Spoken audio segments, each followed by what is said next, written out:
think we good now. What's up with you though? I'm chilling, man. I got stuck in the yard and shit, man. Like it's getting to rain out this motherfucker. I was out there doing a little advertisement. Took a couple of the books out there. Alright, Advertising and shit. so You know? I'm flipping through the pages, some of the pages of this book, and I see you had an issue. You had an issue with music You exec. just sent you one? Or you order one? I got my hands on something. Now check it out, You tripping me right? out today, man. Check it out. You had an Go issue. ahead. You had an issue with music executive Lance Rivera, and this.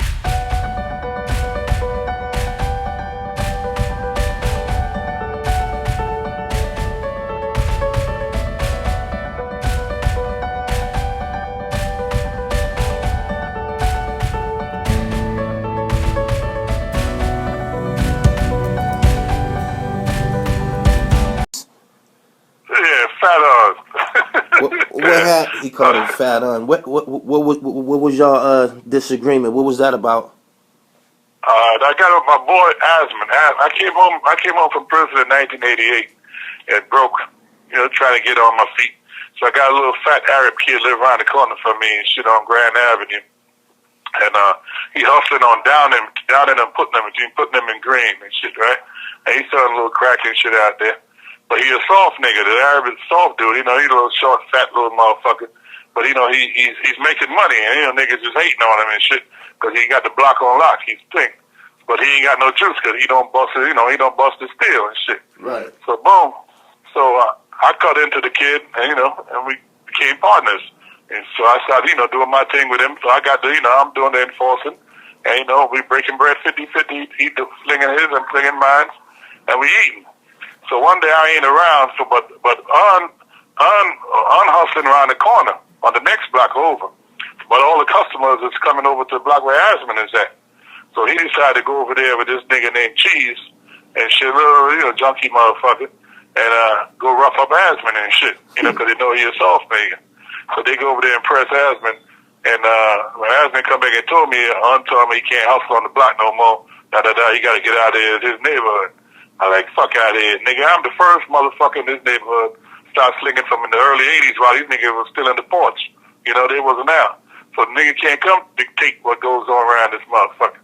So boom, I grabbed the Mac 11, Asman got his 9. I go around there on the block where they at. Once I go up in the, because mom's got a beauty parlor on the block too now. She got a beauty parlor right on the corner of Grand Avenue and Putnam and shit. So I go up in there, look for his ass, he ain't there. So I go down one side of the block and I had Asman walk down the other side of the block. So when they see Asman, they run up on Asman and try to swell up and carry on and shit. So I ease up on them with the Mac and I pull the Mac. Huh? Alright.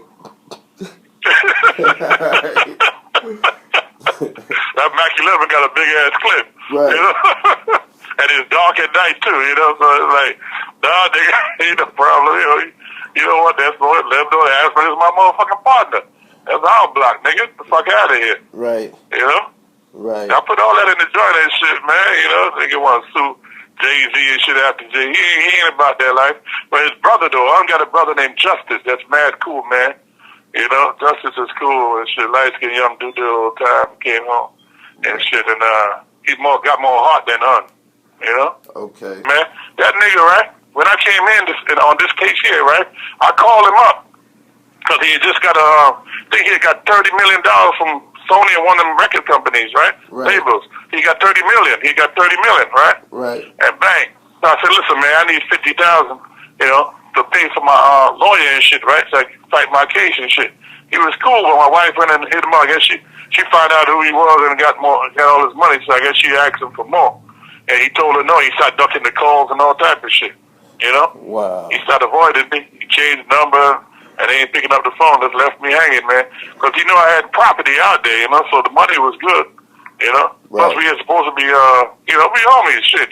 If a nigga in jail and, we been squashed the beef, right? Right. So we used to see each other. He used to come by my store, kick it with me, because I had a health food store on the corner of Waverly and Green and shit, right? Right. So he used to come by. He had got a Range Rover and shit, green Range Rover. And I had the land. This call is from a federal prison. Like 96, 95. And we used to race through in the snow, see who would get stuck, because the snow used to be real thick and shit Right. on the streets back then. So he used to come by and holler at the nigga and shit, so we know this is after the beef, you know? Right. So we had got cool, and so I hit the nigga up for 50 grand, and he agreed that he just disappeared on me. Started acting funny after he got his hand on all that damn money. Hey, on the day that situation happened at Quad, could you describe to me your day from the ground up? Like, you got up and you got a call. Like, how did that shit play out? All right, boom. I was hustling in North Carolina. I had a little joint down in Roanoke Rapids. I was moving a little shit down there, right? Taking work from New York back down there, back and forth. So boom, I also had an apartment on South Oxford in this building and shit. You know, niggas moving a little nickel crack and shit out of the apartment, the crib, a stash, you know, a drug crib. So I just came back in from out of town because I started going out of town because shit was slow in New York, right? Because it was congested, everybody doing the same thing. Right. So I came back in town and I got a call from my other. In the book I name him Paulie because you know he a brother that's trying to chill right now, right? I switched up the name. So me, Paulie, and Wayne used to hustle together back in the days. You know, we all grew up together, right? Right. Me, Paulie, and Jimmy, right? Right. So Jimmy called Paulie and told him to hit me up. Yeah, he needed this handle, right? So I told him to come and meet me.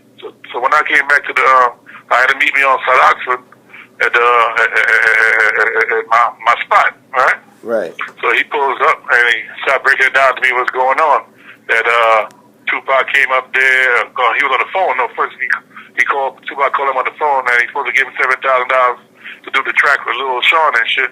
And he called him all type of bitches and suckers, and he wanted cash. Jimmy wanted to give him a check because he trying to watch his money and shit, and do the shit legit. Right. And he called him all type of suckers and bitches and woo.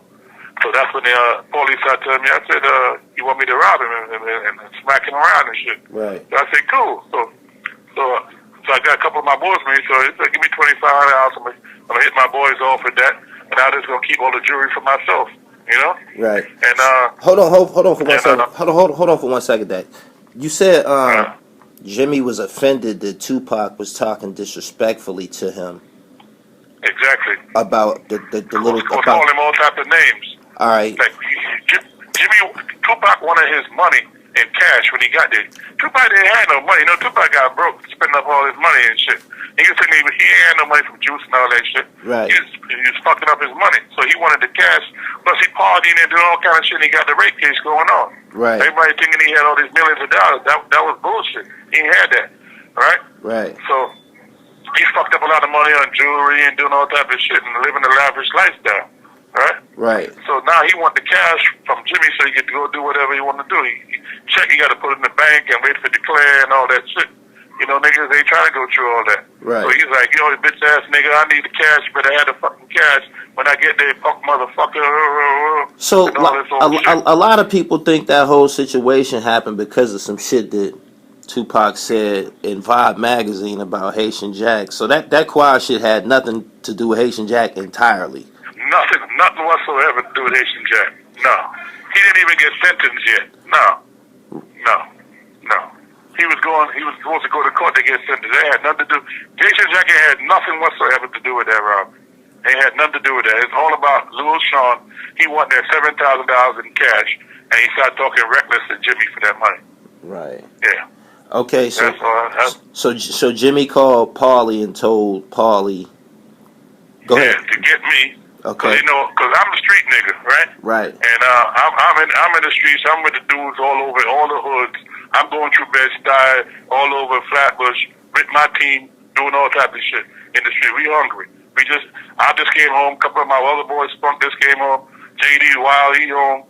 So we all just getting out of jail in '94, and we broke, and we try to get on our feet. So now, Paulie is breaking down to me that, Jack had took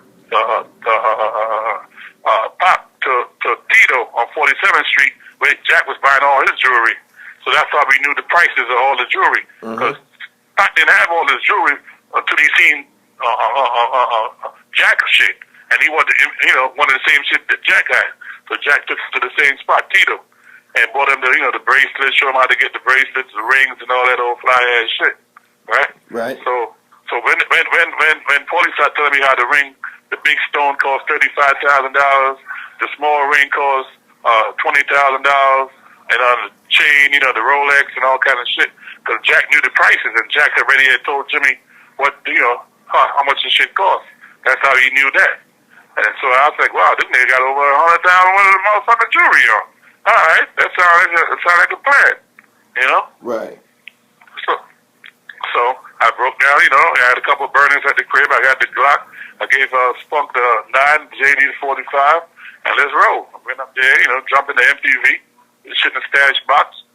And it was a no-brainer, you know? Let's go eat. Right. That's what we do, you know? So on the way there, you knew that he was a rapper, though? You knew that he was famous? Yeah, and they all told me that? who he was. I knew it was before I even was talking.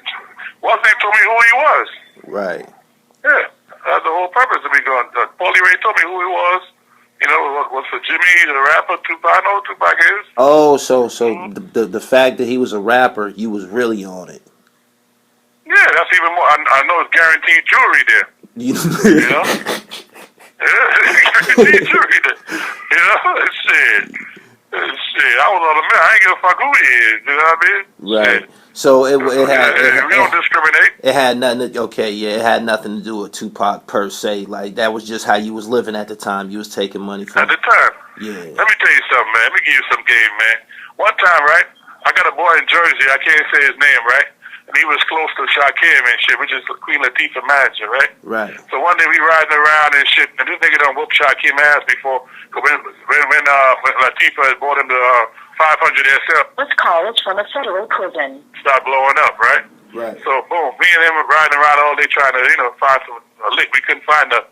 So he ended up knowing that Shakim and Latifah was gonna be in the studio in Lower Manhattan, like in the Village and shit, right? Right off Broadway and shit. Right. So we go up there and intentionally, we know Shakim gonna have on Cartier watches and some little shit. So we're like, yeah, okay, we're gonna go rob Shakim ass, right? Right. So we go up in the motherfucking spot. I got my hat pulled down low.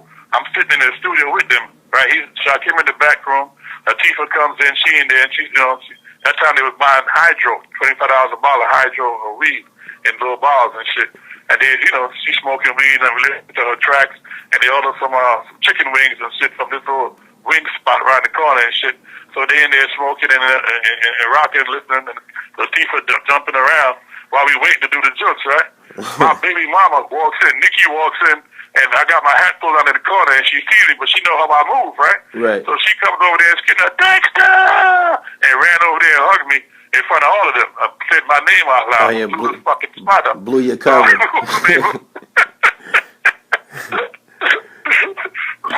Well, that's how his ass got away. Nikki came and fucked me right on up. I screamed out my damn name. But that was her friend, because she was cool with him. She used to work for Flavor Unit, but they had a little fire station office in Jersey and shit. You know? Word.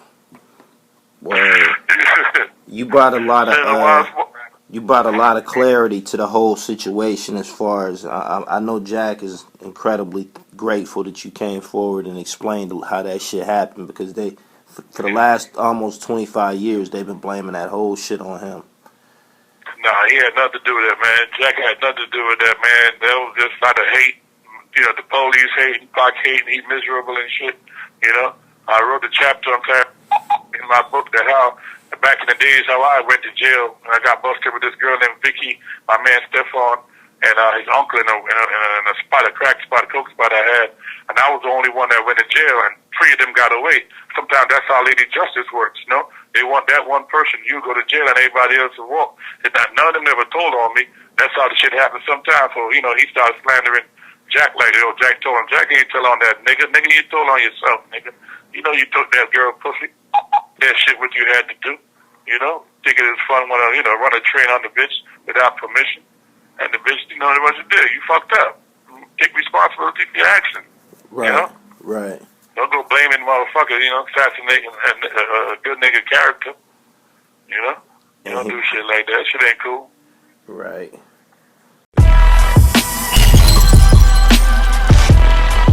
So Harlem, man. Harlem. I be in Harlem, man. The only thing moving, man. Keeping the game up. 40th. Harlem.